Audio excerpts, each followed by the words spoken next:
There is a spiritual law that explains why your life feels like a battlefield right now. The enemy never wastes his ammunition on empty targets. If you are facing unusual, intense resistance, it is not because you have failed. It is because you have been identified as a major threat to the kingdom of darkness. The battle is the greatest confirmation of your upcoming promotion. Welcome, family. Today we are going deep into the mystery of spiritual elevation. There is a spiritual law that plays out in the life of every major figure in the Bible. New levels bring new devils. Before God promotes you, there is almost always a period of intense pressure. It is the crushing of the olive to get the oil. It is the pulling back of the arrow before it launches forward. But the enemy also knows this season. Satan is not omniscient. He doesn't know everything. But he is observant. He watches your patterns. He sees the grace of God increasing on your life, and he launches a preemptive strike to get you to quit just inches before the finish line. If you are facing a storm today, it is because you are a threat to the kingdom of darkness. Let us walk through these attacks so you can identify them, stand firm, and claim your victory. The first wave of attacks usually doesn't come from the people around you. It comes from within you. It is a psychological and spiritual assault designed to make you collapse from the inside out. Attack #1. The spirit of heaviness and unusual discouragement. The first sign that you are on the threshold of elevation is a sudden, inexplicable weight of discouragement. We are not talking about just having a bad day. We are talking about a spiritual heaviness that makes you want to give up on everything you've built, even when things are technically going well. We see this most clearly in the life of the prophet Elijah in 1 Kings 19. Context is everything here. Elijah had just experienced the greatest victory of his ministry. He had called down fire from heaven on Mount Carmel. He had defeated 450 prophets of Baal. He had outrun a chariot. The hand of God was mightily upon him. By all metrics, he was in the middle of a massive revival. He should have been celebrating. But watch what happens immediately after the victory, right before the next phase of his assignment. Jezebel threatens him, and this mighty man of valor runs into the wilderness, sits under a broom tree, and prays that he might die. He says, "It is enough. Now, O Lord, take away my life, for I am not better than my fathers." Think about the insanity of this moment. The man who just commanded fire is now terrified of a woman's threat. Why? Because the enemy unleashed a spirit of heaviness. When you are about to be elevated, the enemy tries to distort your perspective. He wants you to feel isolated, exhausted, and worthless. This attack is designed to make you abort your destiny. If you are feeling a sudden urge to quit, to walk away from your marriage, your ministry, or your calling, you must recognize this for what it is. It is not a sign that God has left you. It is a sign that the enemy is terrified of what you will become if you keep going. God did not answer Elijah's prayer to die. Instead, he gave him food, let him sleep, and then gave him a new instruction. If you are under this attack, do not make permanent decisions based on temporary emotions. Rest if you must, but do not quit. Attack #2. The resurgence of old battles, the Egypt syndrome. The second attack is the sudden return of old habits, old addictions, or old insecurities that you thought you had conquered years ago. You have been walking in freedom for 5 years, and suddenly, the temptation to sin is stronger than it has been since day one.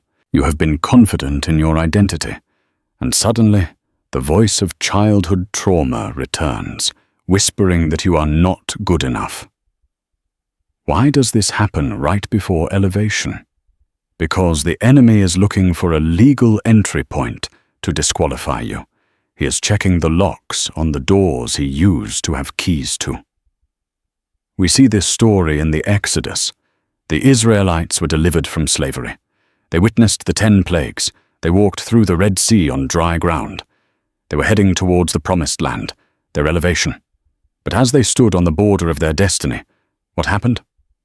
Numbers 11:5 tells us they began to weep and say, We remember the fish which we ate freely in Egypt, the cucumbers, the melons, the leeks, the onions, and the garlic. This is spiritual insanity. They were remembering the food, but they forgot the whipper. They remembered the free fish, but they forgot the slavery. When God is about to take you to a new level, the enemy will romanticize your past. He will make your old life look better than it actually was. He will make that toxic ex-partner look appealing again. He will make that old group of friends seem like the good old days. He does this because he knows that you cannot enter the promised land with an Egyptian mindset. Elevation requires separation. If the enemy can get you to turn back now, he stops the generational blessing that is about to flow through you. If you are facing this attack, declare this: I am not going back. My future is greater than my past. The resurgence of the temptation is not proof of your weakness. It is proof of the enemy's desperation. As we move into the second part of this journey, the attacks shift. Once the enemy realizes he cannot destroy you from within, he begins to use the people around you. These are often the most painful attacks because they involve betrayal, misunderstanding, and loneliness. Attack #3, the Judas kiss, betrayal by the inner circle. There is a hard truth about elevation. Not everyone who started with you can finish with you. One of the most painful signs that you are ascending is that your circle begins to shrink. But it doesn't just shrink through natural drifting. It often happens through betrayal. Jesus himself could not reach the cross, his ultimate elevation and glorification, without the mechanism of betrayal. Judas was not an enemy from the outside. He was the treasurer. He held the money bag. He washed his feet in the same basin as Jesus. He saw the miracles up close. In Psalm 41:9, David prophesies this pain. Even my own familiar friend, in whom I trusted, who ate my bread, has lifted up his heel against me. Why does betrayal happen before elevation? 1. Exposure. God exposes the hearts of those around you so that you do not take enemies into your palace. If Judas had stayed hidden, he could have done more damage later. God allows the betrayal now to protect your future. 2. Reliance. Betrayal strips you of your dependence on people. When your friends leave, your family misunderstands you, and your mentors go silent, you have only one place to look: up. If you are experiencing a heartbreaking betrayal right now, I want you to shift your perspective. It hurts, yes. But spiritually, God is clearing the deck. He is pruning the dead branches so that you can bear more fruit. Do not become bitter. Bitterness is the trap that keeps you stuck in the betrayal. Forgiveness is the key that releases you into the elevation. Bless them as they leave. They have just identified themselves as part of your history, not your destiny. Attack #4, the assassination of character, false accusation. If the enemy cannot trap you in sin, and he cannot destroy you with betrayal, he will try to destroy your reputation. Attack #4 is the spirit of false accusation. This happens when people begin to spread lies about you, misinterpret your motives, and slander your name. This is specifically designed to ruin your credibility right before God gives you authority. The ultimate example of this is Joseph in Genesis 39. Joseph was already a slave, but he was rising. He was managing Potiphar's house. Everything he touched prospered. He was on a trajectory toward management. But then Potiphar's wife cast her eyes on him. She tried to seduce him, and when Joseph refused, when he stood in his integrity, she accused him of the very sin he refused to commit. She screamed, "Rape!" She held his garment as evidence, and Joseph, the innocent man, was thrown into prison. Imagine the confusion. God, I did the right thing. I fled temptation. Why am I in a dungeon? But look at the divine setup. If Joseph had stayed in Potiphar's house, he would have been a comfortable slave for the rest of his life. The lie pushed him into the prison. The prison introduced him to the cupbearer. The cupbearer introduced him to Pharaoh, and Pharaoh gave him the palace. The lie was the transportation system to the throne. When people lie about you, it is infuriating. Your flesh wants to defend yourself, to write the Facebook post, to clap back, to prove them wrong. But often, when you are under this specific spiritual attack, the Holy Spirit will tell you to be silent. Jesus was accused of many things, yet he opened not his mouth. Why? Because he knew that his vindicator was God, not man. If you are being slandered right now, take heart. The enemy is trying to distract you. He wants you to waste your energy fighting rumors so that you don't have energy to fight for your destiny. Let God be your PR manager. Let God be your defense attorney. Your character will outlive their lies. Attack #5, the drying up of resources, the brook Cherith. The fifth attack is one of the most frightening for our natural minds. The sudden drying up of resources. You are about to step into a new business venture, or a new ministry, or a new level of giving, and suddenly your usual streams of income dry up. Clients drop out, the car breaks down, an unexpected bill wipes out your savings. This is the Elijah at the brook Cherith moment. In 1 Kings 17, God told Elijah to hide by the brook Cherith. God commanded the ravens to feed him, and he drank from the brook. It was a season of supernatural provision. But verse 7 says, "And it happened after a while that the brook dried up. God didn't warn him. The water just stopped flowing." Why? Was God punishing Elijah? No. God dried up the brook because he had a new command for him. The next verse says, "Arise, go to Zarephath."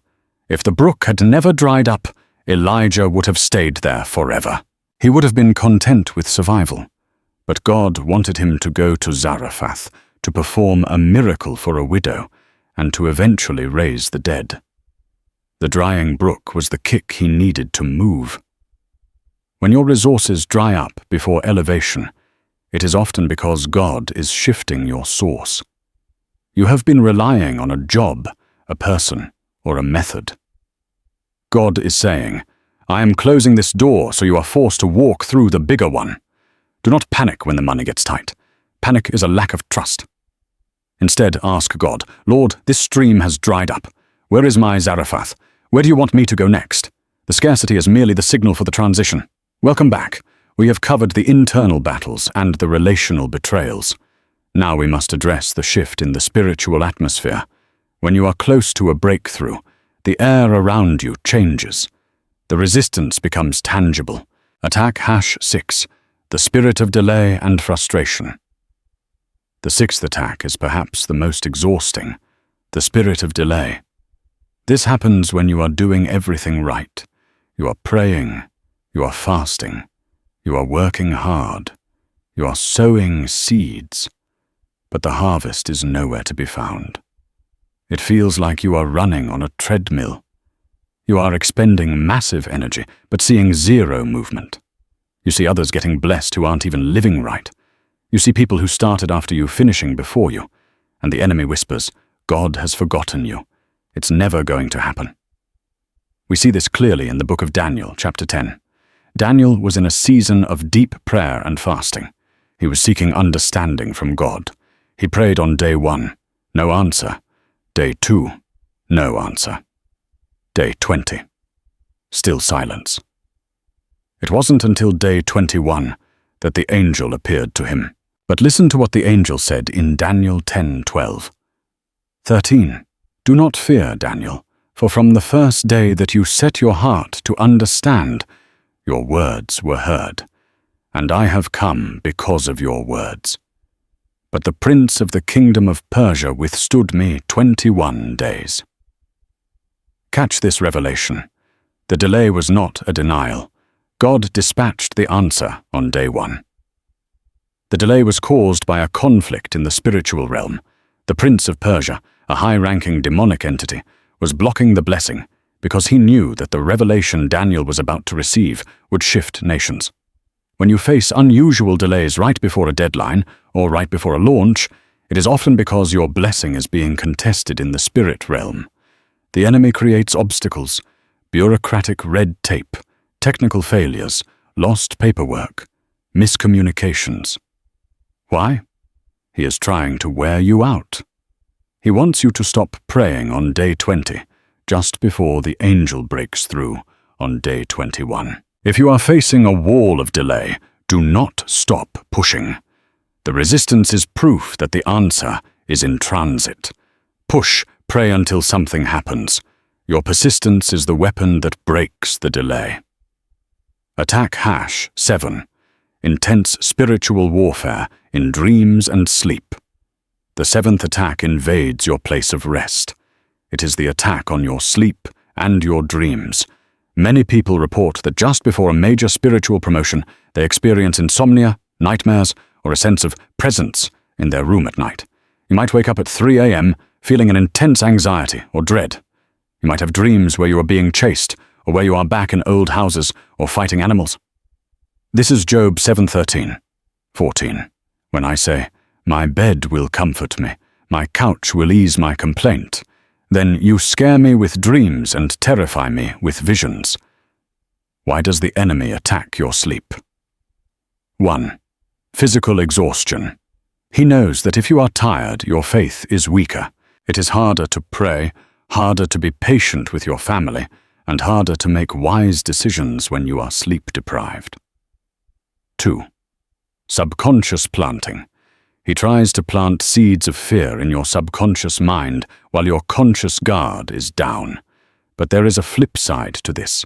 The Bible says in Psalm 127:2, He gives His beloved sleep. And often, God wakes you up in the middle of the night, not to punish you, but to call you to the watchtower. If you are waking up suddenly with a heavy burden, do not just roll over and try to count sheep. That is a summon to the spiritual courtroom. God is waking you because the enemy is plotting, and God needs a sentinel on the wall to pray against it. Turn that attack into an offensive strike. If the enemy wakes you up, make him pay for it.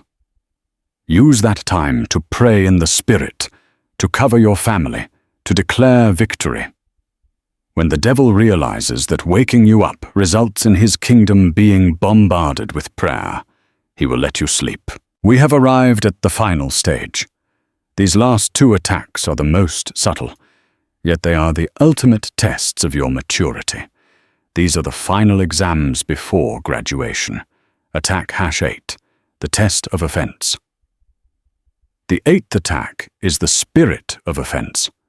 Right before God elevates you, you will be given a legitimate reason to be offended. Someone you respect will overlook you. A leader will speak harshly to you. A family member will forget an important date. The enemy will serve you offense on a silver platter, and he will say, "Take a bite. You have the right to be angry. Look at how they treated you." This is the trap. Offense is the fence that keeps you from your destiny. If you harbor offense, you cannot handle the weight of glory. Why? Because elevation brings criticism. If you cannot handle a small offense from a friend now, how will you handle the criticism of thousands when God elevates you? Look at David. His brother Eliab insulted him right before he fought Goliath. In 1 Samuel 17:28, Eliab says, "I know your pride and the insolence of your heart, for you have come down to see the battle." David was there to bring them food. He was there to help. It was a completely unfair accusation. David had every right to get into a fist fight with his brother. But if David had fought Eliab, he would have missed Goliath.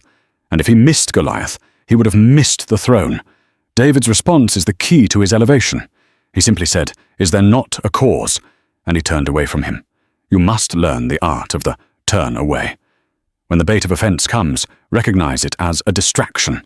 The enemy wants you engaged in petty battles, so you miss the war for your destiny. Do not take the bait. Your skin must be thick, but your heart must remain soft. Attack #9, the silence of God. The final sign, and perhaps the deepest mystery of all, is the silence of God. You have been crying out. You are under attack.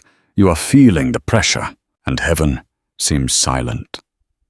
You read your Bible, and the words don't seem to jump off the page. You pray, and you feel like you are talking to the ceiling. This is the teacher during the test. Remember in school, The teacher talks during the lesson. The teacher explains during the review. But when the test begins, the teacher is silent. The silence does not mean the teacher has left the room. In fact, the teacher is often watching more closely during the test than at any other time. They are watching to see if you have retained the lesson. We see this with Jesus in the Garden of Gethsemane. He prays, "Father, if it is your will, take this cup away from me." He is in agony. He is sweating blood. And we do not hear the Father speak.